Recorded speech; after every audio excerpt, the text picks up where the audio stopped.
right. Well, good afternoon in Illinois, and good morning in Idaho, and good evening from Sweden. My name is Dag Blank, and I'm the director of the Swenson Center, and I'm very happy to welcome you all to our lunchtime lecture, series, and this is one part of it.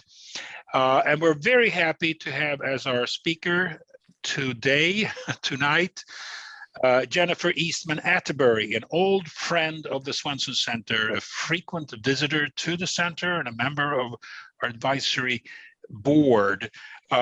She is professor of English and director of the folklore program at Idaho State University. And she has written extensively on Swedish immigration history, Swedish-American history, several very important books on the experience of Swedish Americans. Today, she will be talking on an ongoing project that she's worked on off and on for a long time, and it's kind of summing up much work that she's been done in this field. And the title of her talk is As Legend Has It, Swedish-American Legends and Local History Writing.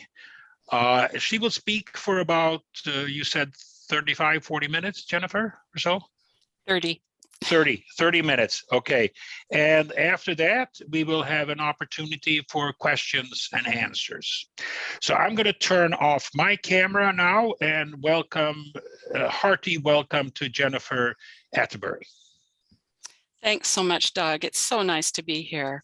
I'm going to start my screen share so that you can see some PowerPoint slides here while I talk to illustrate the lecture. So you should be seeing a title slide at this point. And I want to start with thanks to the Swenson Center and its staff for their help over the years. In this particular project, I visited the center for a few days each year up until COVID hit, and have been able to glean many local histories and legends in the collections there.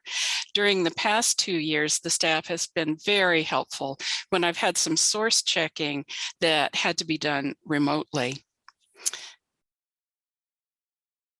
The project I'm working on is a book manuscript about historical legends as they are used in amateur written local history. The current working title is As Legend Has It, Historical Legend, Local History Writing, and Swedish-American Heritage. Today, I will first provide you with some grounding in what legends are, a little grounding in legend scholarship, and then speak at more length about the book project with some examples of the stories I've located. Legends are informal narratives that we tell as true or tell to consider the truth value of events that may be unusual or improbable, thus hard to believe. The events in a legend may be verifiable, or they may be outright lies. Historians and journalists care about the truth of a legend. Folklorists are more interested in a legend's narrative qualities. Legends are circulated not just orally, but also through broadcast, print, social media, internet websites, and chat rooms. Legend is the narrative form that rumor takes when expanded into full-blown storytelling. A cluster of legends and rumors may be mobilized as conspiracy theory. When a legend is told, there is some agreement between the storyteller and the audience about truth, but that agreement can range from sincere belief to suspended disbelief to complete skepticism. In the project I'm working on, it's been important to distinguish between historical legends and contemporary legends. Contemporary legends are set in the present day. People often refer to them as urban legends, but historical legends are set in earlier eras and are clearly understood to be about a group's shared history. And that's the main thing I'm interested in. Recent folklore scholarship about legends has yielded two very useful key ideas. The folklorist Elliot Oring talks about the rhetoric of truth. This is how legend tellers support the believability of a legend through rhetorical strategies like ethos, pathos, and logos. And the legend scholars, Linda Degg and Andrew Vajny, talk about ostension. Ostension is any way in which we act out. Do we have everyone muted now? Thank you. Ostension is any way in which we act out or act upon a legend. Both of these ideas have been useful in my book project, and I'll come back to them toward the end of the talk. Swedish-American local histories are full of moments where writers break away from the more standard means of writing history, which is a generalized narrative explaining events. They break away and also slow down their prose to tell legends gleaned from community members. These stories originated as what folklorists call family sagas, and then became a part of community folklore, and then were gathered into local histories. A few years ago, I began reading local histories written by Swedish-American communities and very gradually accumulating a corpus of historical legends as they are embedded in those volumes. This gradual process of gathering primary source materials took me through 61 local histories from the Midwest and West, in which I've identified 279 historical legend texts. I see these historical legends as important vehicles for making heritage claims. And focusing on the Swedish-Americans is interesting because, of course, Swedish-American heritage is at least dual. Swedish-Americans can claim to be an ethnic group with distinctive traditions and an immigrant history that included some hardships. Yet, as a group that was perceived as white on arrival, Swedish Americans can also claim to be part of an American majority culture. And because of that, and their quick assimilation to using English, they had better access than some groups to the public arenas where heritage claims can be expressed, including local history writing. For example, a 2008 history of Elgin, Texas, presents a narrative from the Carlson family tradition, as remembered by Tina Hollingsworth. The account is titled, "A Visit from the KKK." Hollingsworth relates that her grandfather, Arvid Carlson, was nervous one night because a Black friend had warned him the Klan would be riding on his home that evening. Mounted men wearing white sheets arrived at the Carlsons' farmhouse, and Carlson confronted them with a rifle and pistol. He recognized the boots of two, calling them by name. He said if he had to shoot, they'd be first. The horse riders departed with no shots fired, but Carlson followed through the next day by dressing up, complete with a pistol, and visiting the men he had recognized. He told them he'd kill them if they set foot on the land again. And then he reported the incident, and according to Hollingsworth, it went to a court case. In the midst of this family story, Hollingsworth offers comments about whether or not it was the Carlsons' Swedishness that precipitated the incident. I've read that the Ku Klux Klan's hate was directed against immigrants as well as Blacks. My grandfather, an immigrant, had Black friends to his house. 2 counts against him, according to the Klan. Grandpa's having Afro-American friends might have been considered worse than his being an immigrant, since in the area there were many Swedish immigrants whom the Klan had not threatened. The family legend offers one of the ethnic perspectives that a Swedish American could take in presenting local history, with the claim that the Swedes were different from the majority, and in this case, distinctively anti-racist. The other heritage claim that Swedish Americans fit in as deeply aligned with American culture is represented in legends shared across communities in which ancestors are depicted as having had contact with famous Americans. So the family and the community are a part of American history through this proximity to the famous, or as you see here, the notorious. Here is an example from a 1983 history of Beresford, South Dakota. At this time, the James brothers were marauding the area, but news of their escapades traveled slowly. One evening, as legend has it, two men in a buckboard drove into the John Larson yard. John was away, and only Ingeborg, his wife, was at home. The two men asked for lodging and stabling for their horses, and as this was the custom, the request was freely granted. The buckboard was covered with canvas, and the men cautioned Ingeborg that no one was to tamper with the buckboard. A valise they carried inside with them. They spent the night, and when ready to go the next morning, they asked directions to the nearest sawmill. But on leaving, they went the opposite way. That day, Ingeborg walked the distance to Richland for the mail and was indeed surprised to see a wanted poster in the post office with the pictures of the two men she had given food and lodging to the night before, Frank and Jesse James. This legendary account is similar to James Brothers stories found in families of all backgrounds throughout the Midwest and West. Telling this kind of story suggests an American pedigree, according to folklorist Barry Tolkien. It's very similar to what Orm Uverland calls homemaking myths. One of the basic steps I've taken in analyzing the legend texts I've assembled is simply identifying what topics the Swedish Americans saw as important enough to tell stories about. So I've done a content analysis based in each narrative's setting and main point as it relates to stages of migration.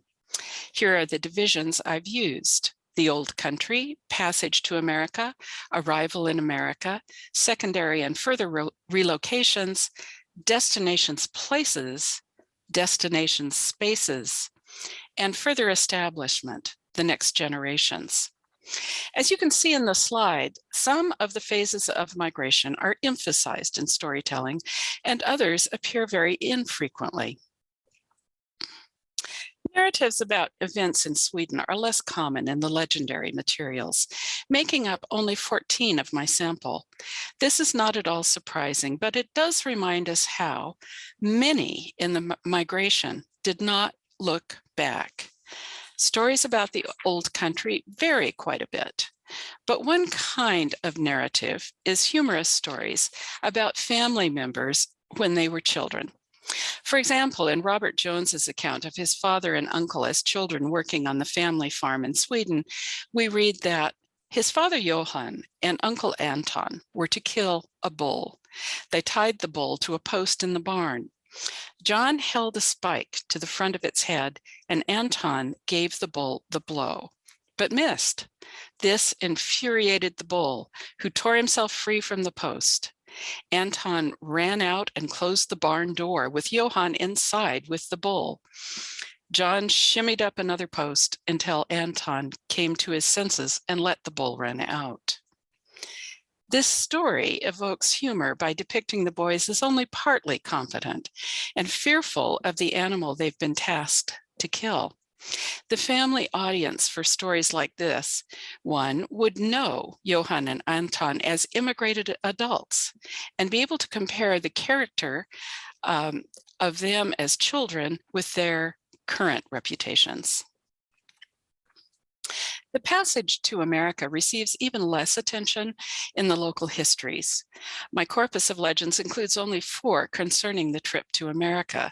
This handful of narratives concerns the sea passage and shipboard events rather than the intervals at intervening locations, such as travel within Sweden from home region to railheads and coastal disembarkation cities, or Hull and Liverpool in England. Thus, this journey to America is interestingly compressed, imagined as mainly a point-to-point voyage across the Atlantic. Arrival is much more important in the legends. 19 legend texts focus on the moment of arrival, either as ships reached shore or as immigrants reached inland locations. Many of these stories depict the immigrants as vulnerable because of economics, illness, or cultural differences. For example, in the family saga of the Brodines of Smoky Valley, Kansas, there are 2 accounts of how a family member was lost.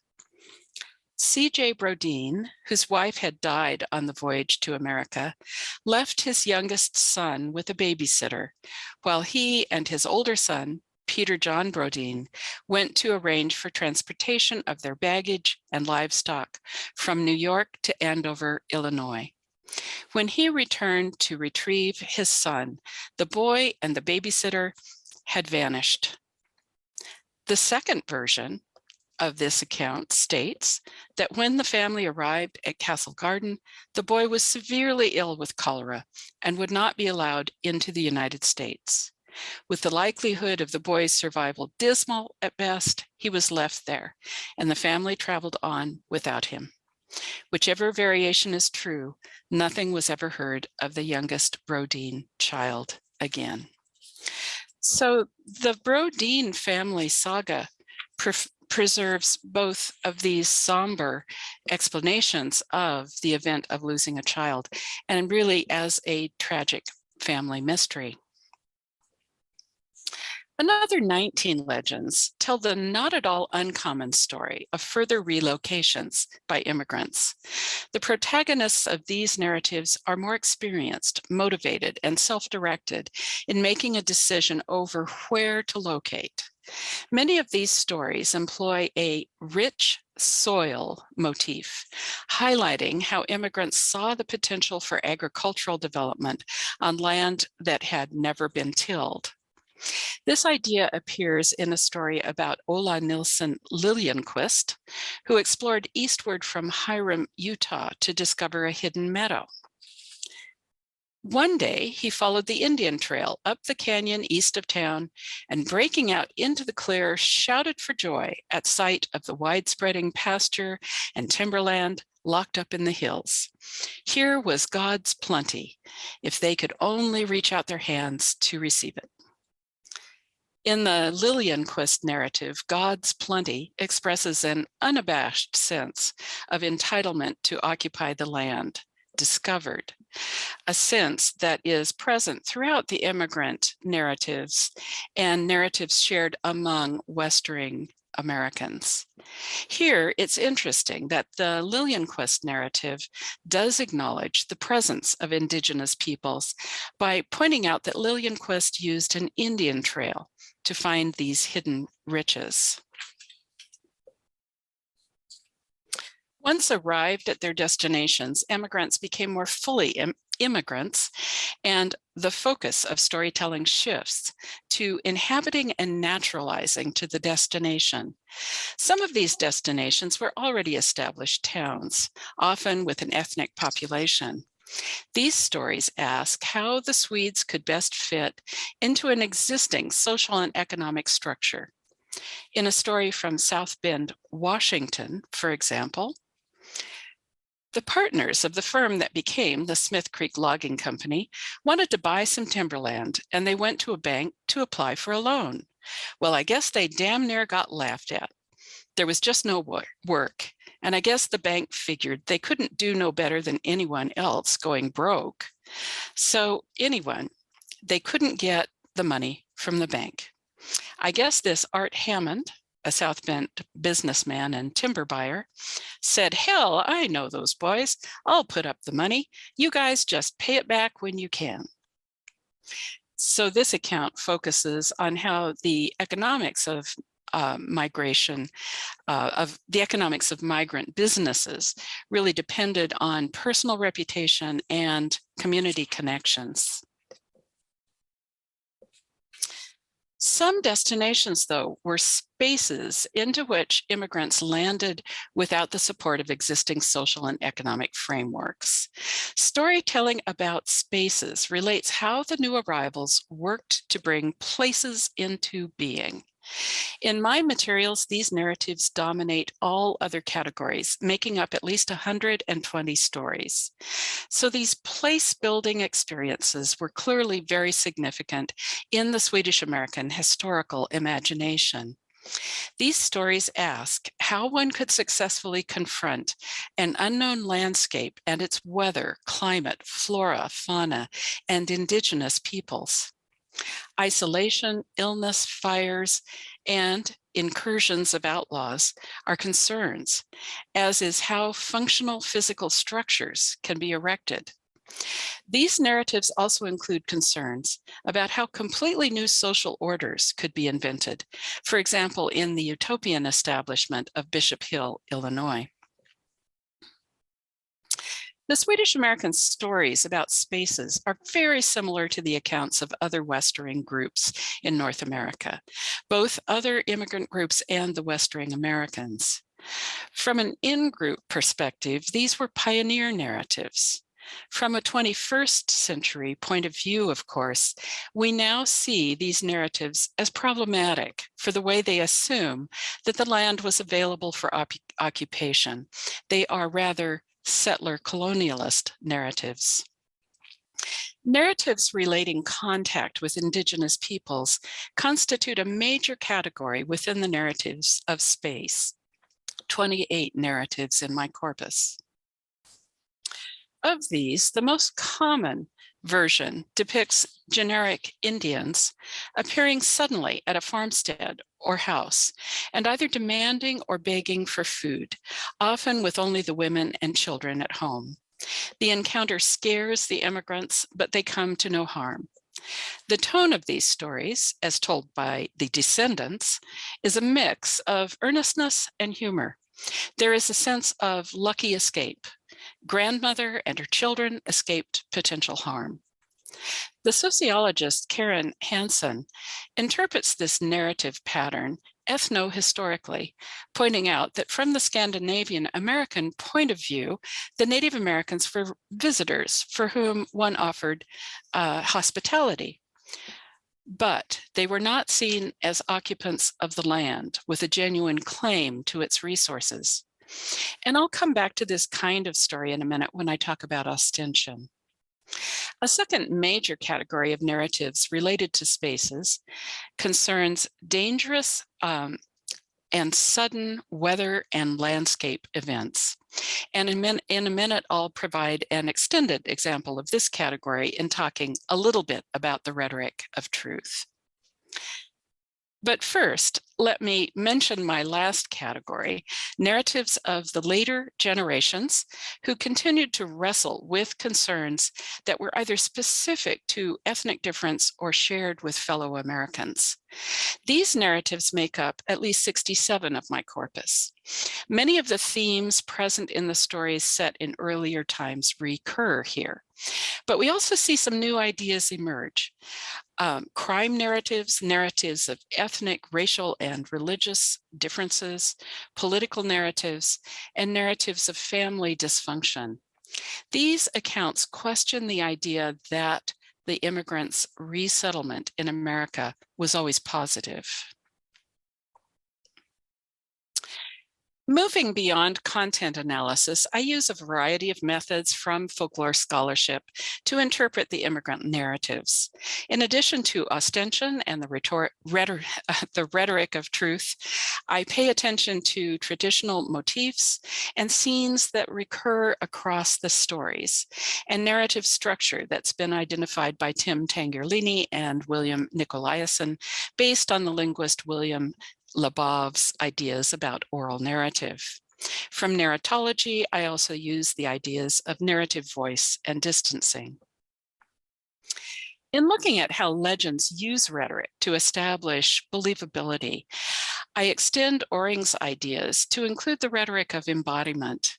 The idea of embodiment is appropriate to the immigrant experience, as migrants were especially aware of a movement across the landscape and of their vulnerability in their new locations.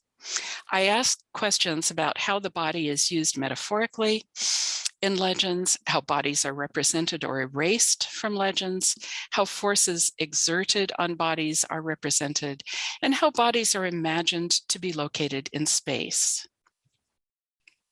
For example, one large category of historical legends that deal with space are those about natural disasters that are visited on whole communities: tornadoes, prairie fires, blizzards, and locusts. Here is a legend from Swede Hollow near Earhart, Minnesota, in which the legend teller, Carl Anderson, makes us feel one of these events very directly through references to bodily impacts. Johnson and Larson were neighbors. One day, Larson walked over to visit with Johnson. Larson looked up at the sky and thought it was just a wonderful day. But they had talked with the Indians, and the Indians said the grasshoppers were coming from the west.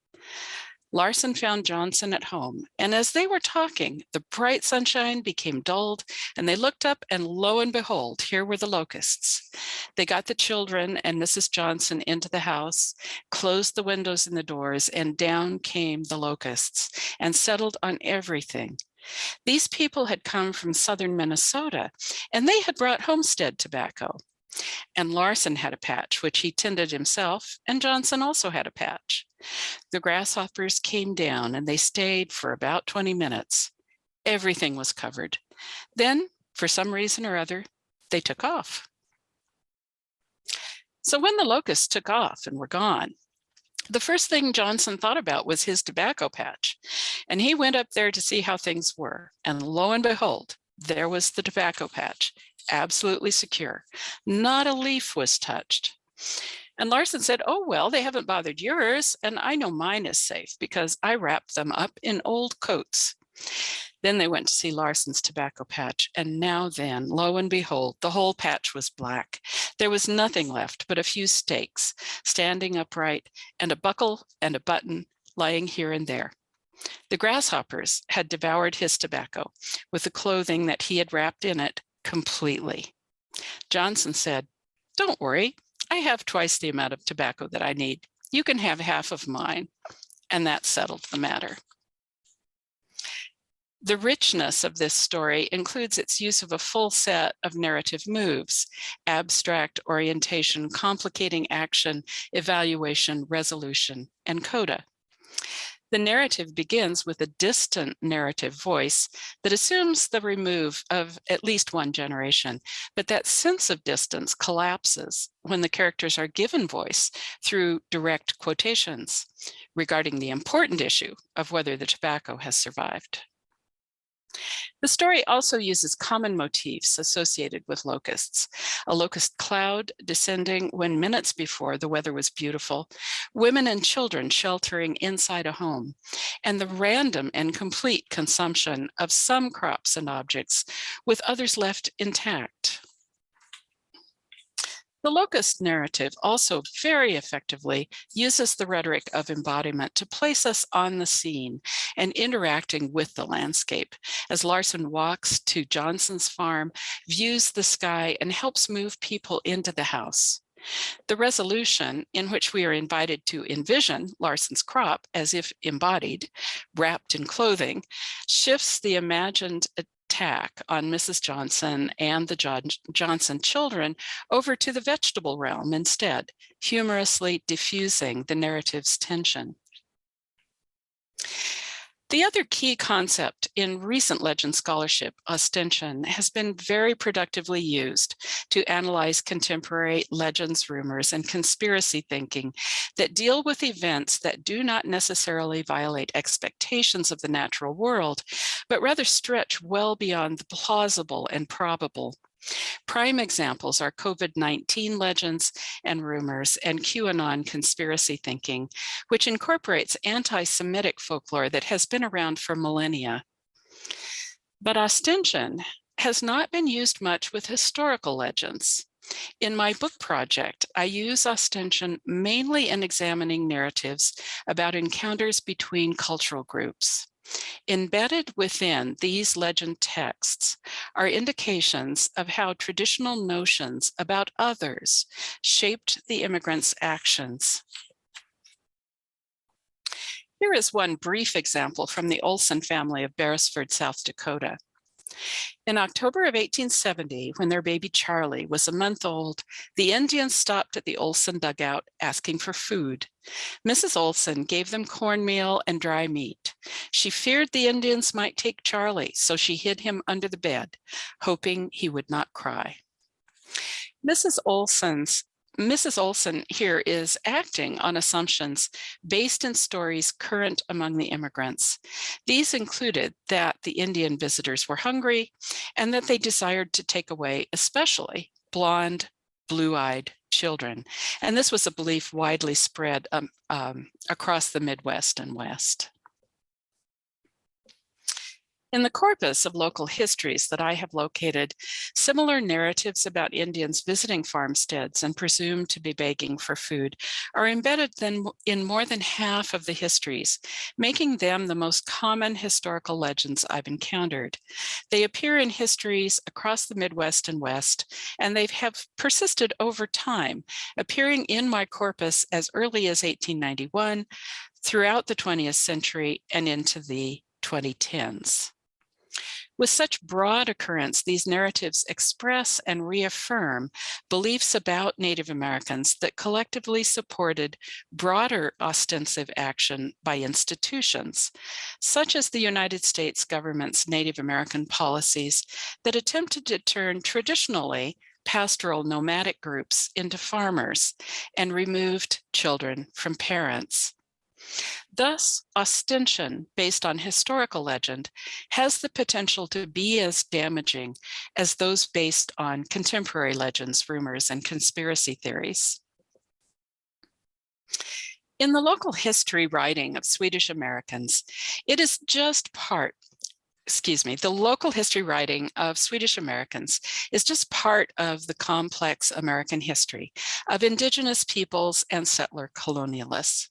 To do this history justice, we would create what historian Gunnlaug Fur calls concurrent histories, including all of the story threads available from the peoples of North America, recognizing their intersections, and most especially recognizing how the very concepts of history, space, and temporality are peculiar to each cultural group.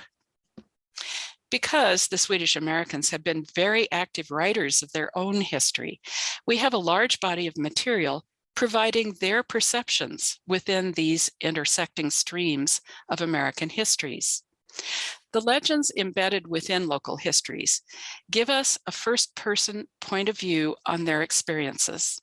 They tell us what is important as history, community and economy building in new spaces, perceived as empty and unused, where they felt physically and culturally vulnerable, and in which they hoped to build a sense of recognizable place. History could reach back to Old World experience, but the most important generations are seen as the first and second New World generations, in which initial community building occurred and communities adapted to New World economics and politics. But of course, history didn't stop with the second generation, and I think we can expect as we move farther into the 21st century that local history writing and the legends it incorporates will shift in ways yet to be seen. Thank you, and I look forward to your questions and comments.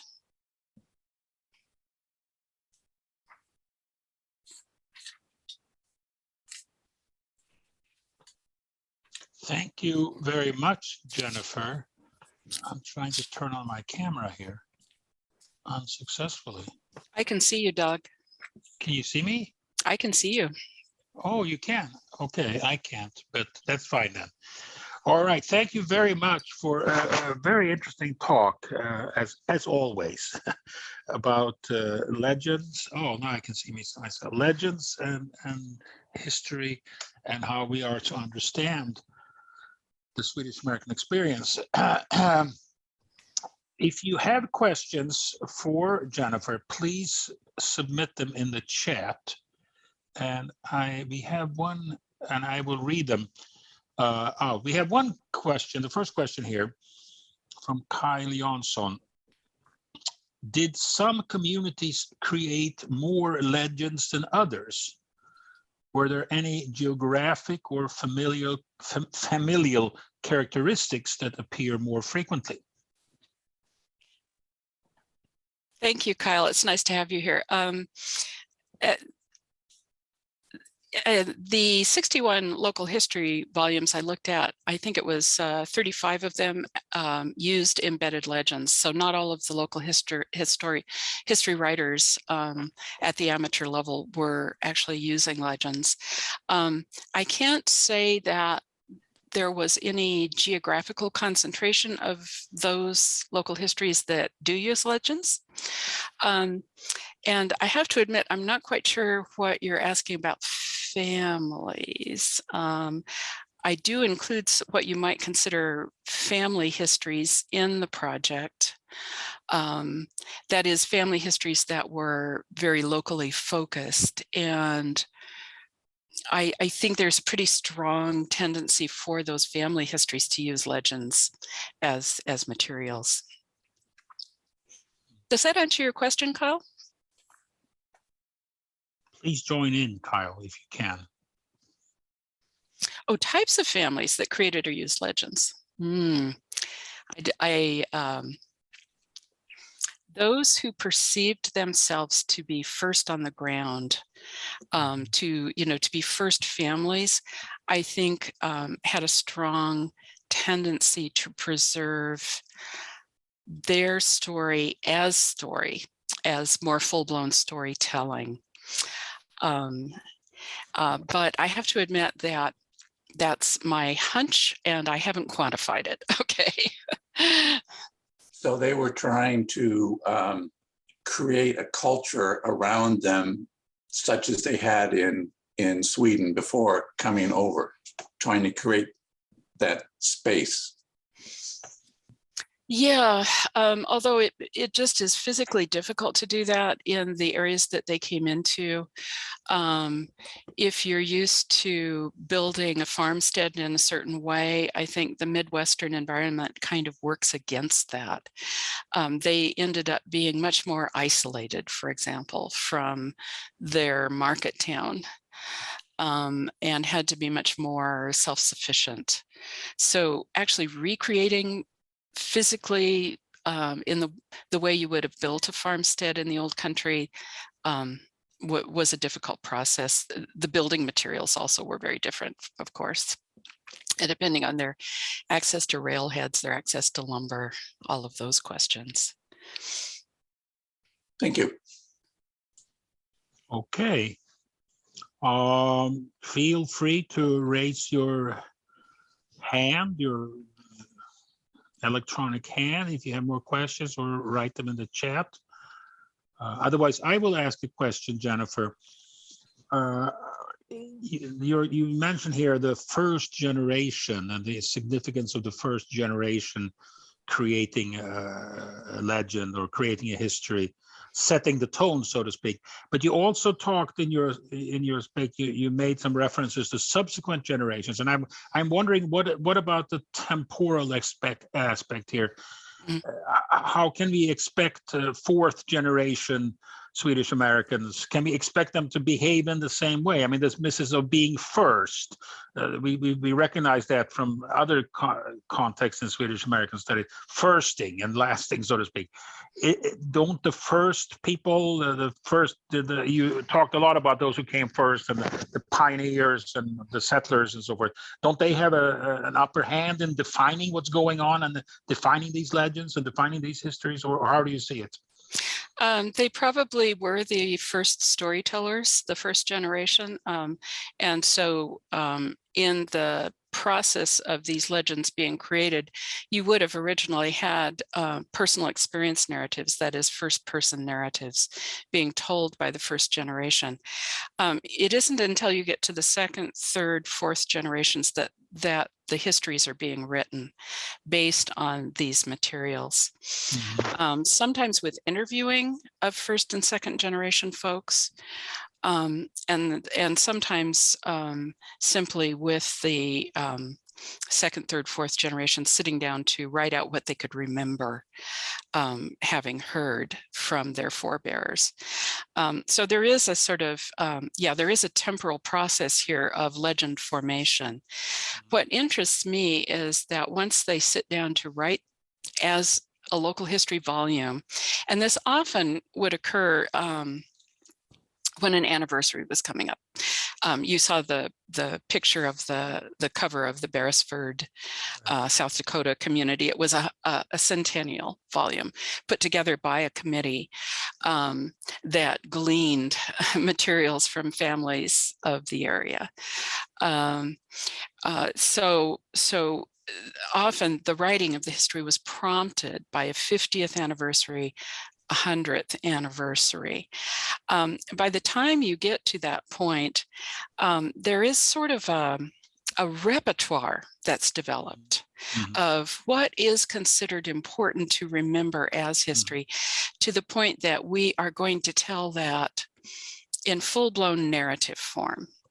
And I've been very severe with myself in looking at the materials to identify, okay, what is this embedded legend, and what is not embedded legend, and is just someone pointing or mentioning, but not really developing into storytelling.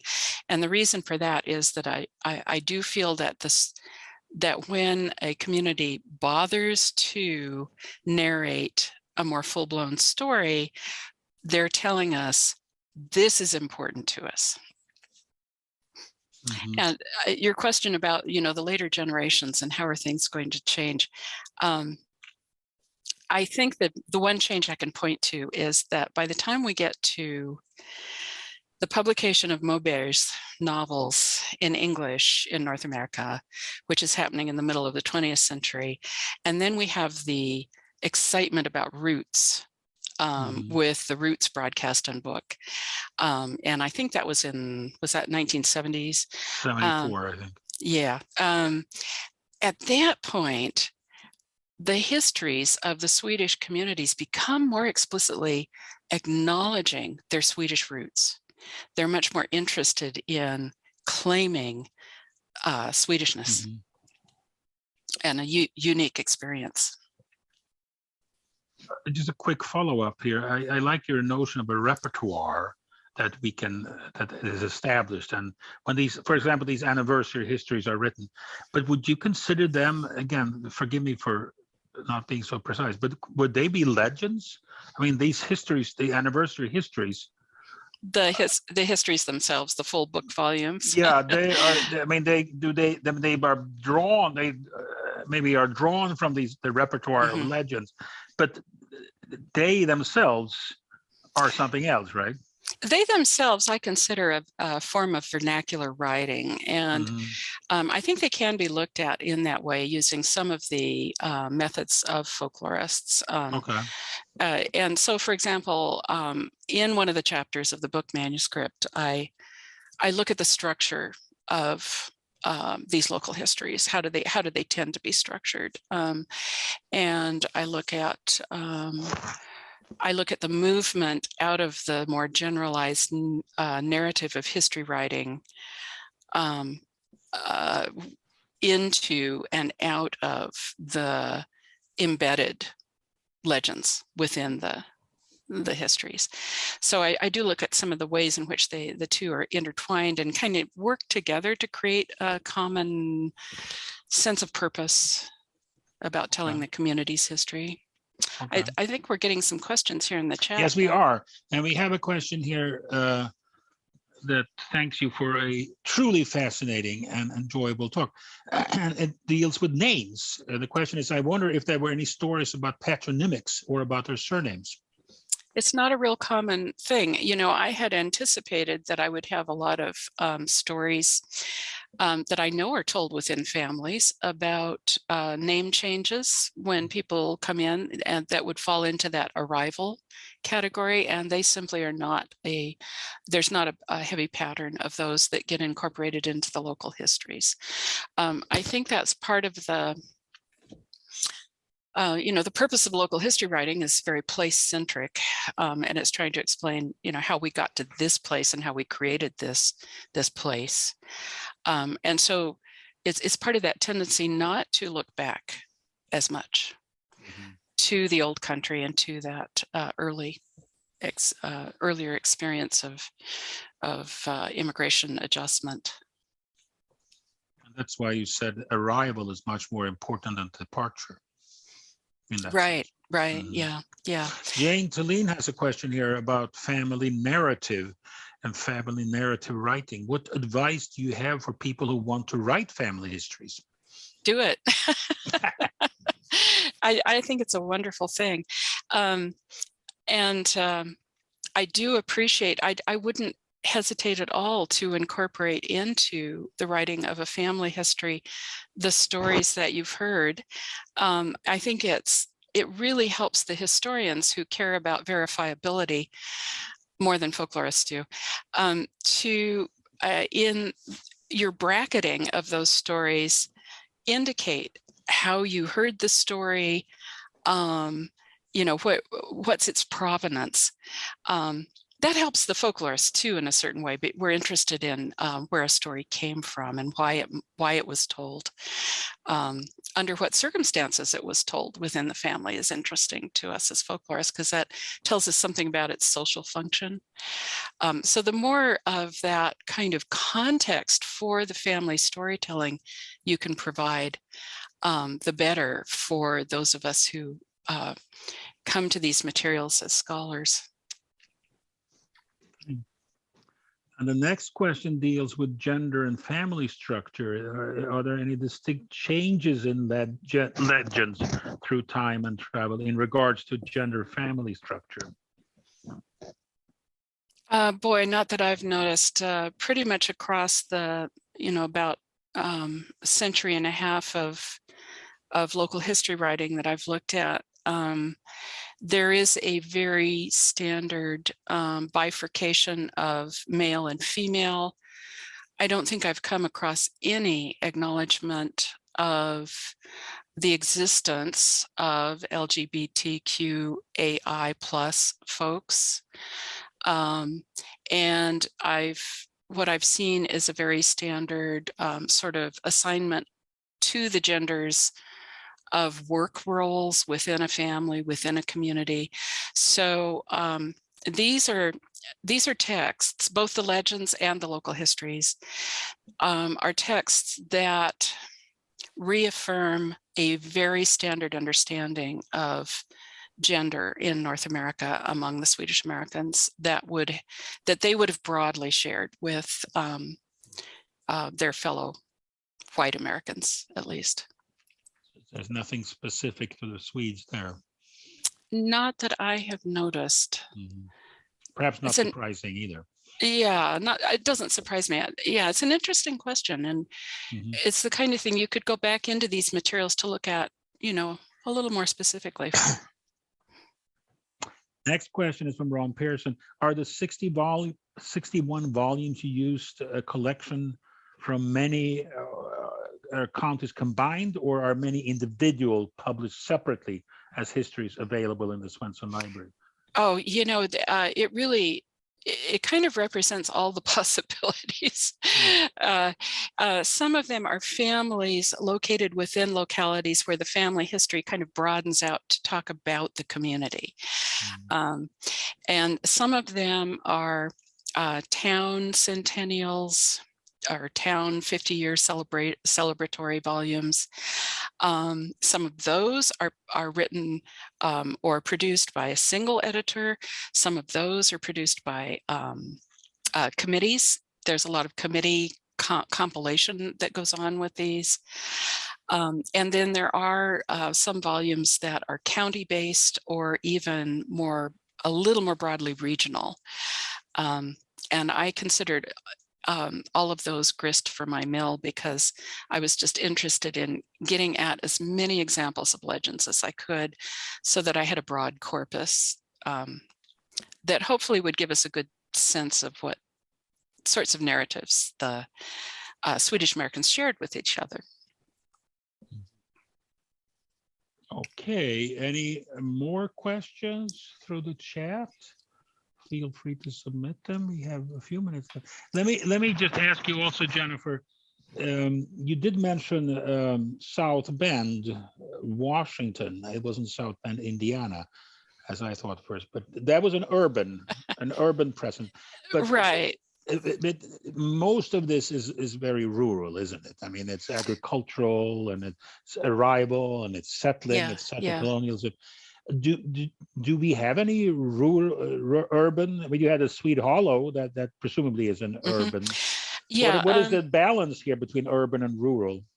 There actually is a fairly good balance in the materials I've located, and a number of 120 of the narratives are these where the Swedish-Americans were coming into what they perceived as just empty space, and they're creating from the ground up, creating a place out there in the prairie or the mountains or wherever. But nevertheless, I do have a pretty good corpus of stories told about interactions within cities. Arrival into a city at a railhead, for example, is one kind of storytelling scenario, which is a point at which the retained within the immigrant imaginary, I think, because of that sense of vulnerability that was that you really can identify with. So even though a lot of these are rural stories, certainly not all by any means. And the example I gave of, how do I start up my business in this place where I'm not well known, is, I think, pretty good representative of the way in which those stories show the immigrant really needing to get his or her sea legs under them. Right.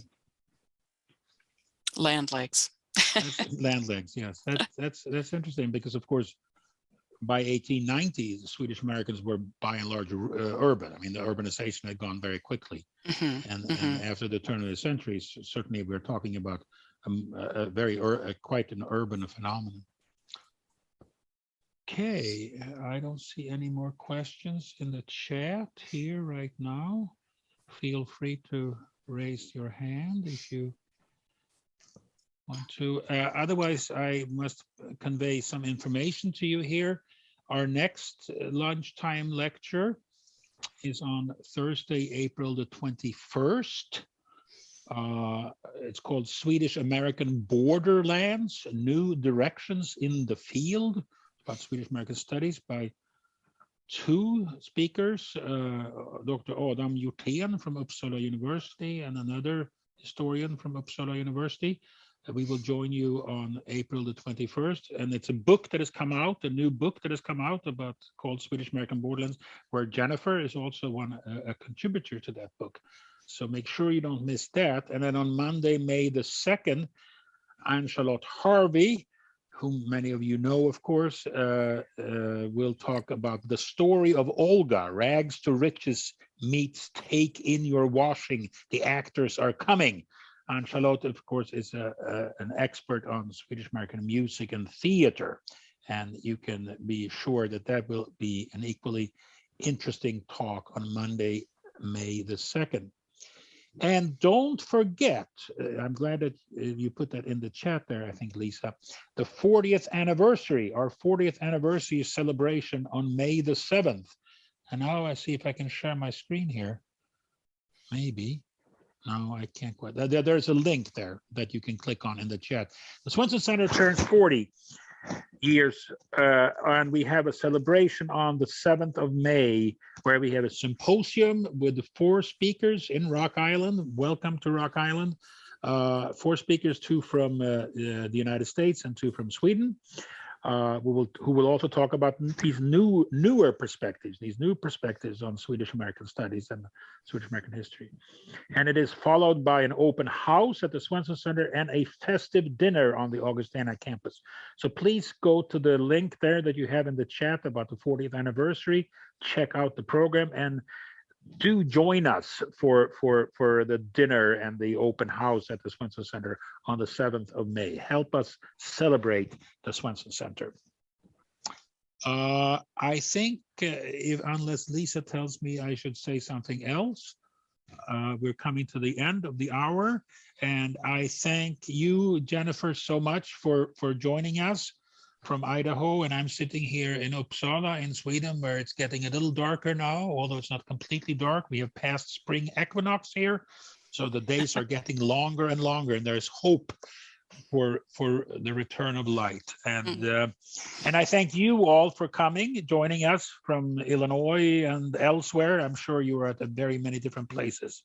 And most welcome back to the next lecture on April the 21st. Thank you and good night or good afternoon.